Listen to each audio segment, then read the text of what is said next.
avec un cabinet composé à 89% de gens du même espace linguistique, dont 60% ont des liens de sang directs, dans un pays composé de plus de 450 ethnies, Félix-Antoine confirme qu'il est le président le plus tribaliste non seulement de la RDC, mais du monde. Il nomme François Beya-Kassongo, conseiller du président de la République en matière de sécurité. Il fait de son ami personnel originaire du même village que lui, Sylvain Kabongo, secrétaire particulier. Cet homme, connu sous son vrai nom Topin Mokange-Chayi, est un complice de longue date du président de la RDC. Avec lui, ils ont été impliqués dans les années 90 et début 2000 dans des dossiers judiciaires en Belgique.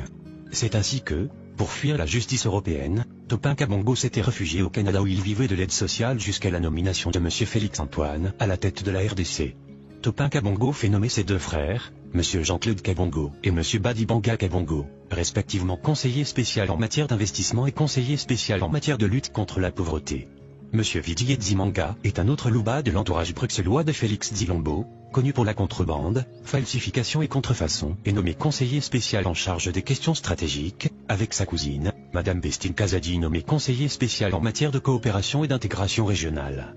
La liste est loin de s'arrêter là.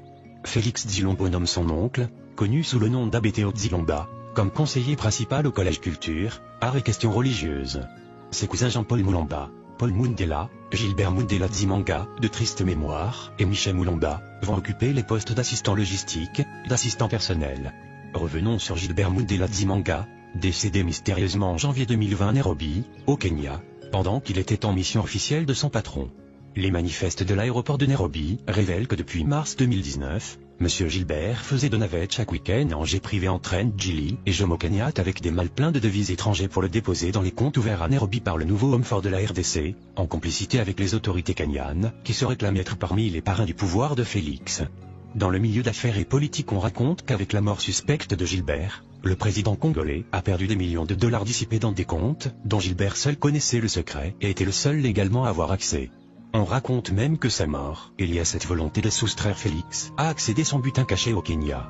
Et depuis, le président de la RDC n'a plus de bonnes relations personnelles avec les autorités kenyanes.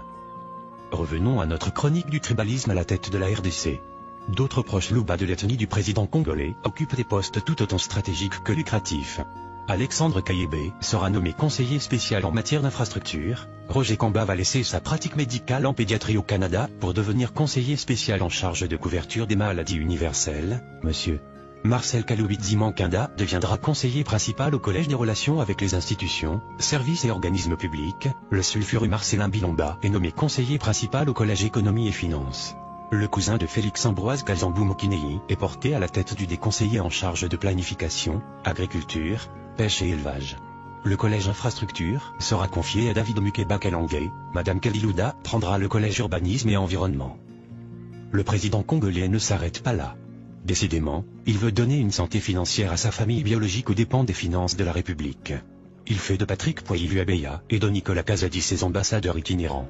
Il va chercher son gourou Yazuki Tanguay et fait de lui haut représentant et envoyé spécial et place José Kazadimboui comme un de ses représentants personnels, alors que Rémi Kankou devient son envoyé spécial, M. Alain Tatibilolo son intendant, M. Jacques Ilonga Mouila, décédé, Clarisse Kankou, Gabin Kalambayi Kapena, M. Francis Kayebé et son cousin Taylor Lubanga deviennent tous ses chargés des missions. Ses cousines Clémentine Zibola et Mme Bibiche Kabegele deviennent respectivement secrétaires administratifs et chargés des relations publiques. Sans oublier Jean-Claude Bukassa nommé assistant du conseiller spécial du chef de l'État en matière de sécurité, M. Freddy Kangoudia, chef du protocole adjoint, Abraham Luvakabwanga, directeur de la presse présidentielle, François Miamba coordonnateur national du conseil présidentiel de veille stratégique, son frère Claude Zizekji, coach sportif personnel du chef de l'État, son oncle, Monseigneur Mulomba, décédé, chef de la maison civile du président. La liste n'est pas exhaustive. Car il suffit de gratter la composition des cabinets de chaque conseiller cité ci-dessus pour constater que la quasi-totalité de ces cabinets sont composés des membres de famille de ces conseillers, tous louba, comme le chef de l'État congolais, Antoine Félix Dzilombo. Ni le parti politique de ce président, ni les ministres qu'il a placés au sein du gouvernement de la coalition ne font la différence. L'épisode suivant de cette enquête se concentrera sur la stratégie de bouc émissaire mise en place par ce président pour rejeter l'accusation du tribalisme sur ses adversaires et opposants politiques afin de cacher ses propres forfaits.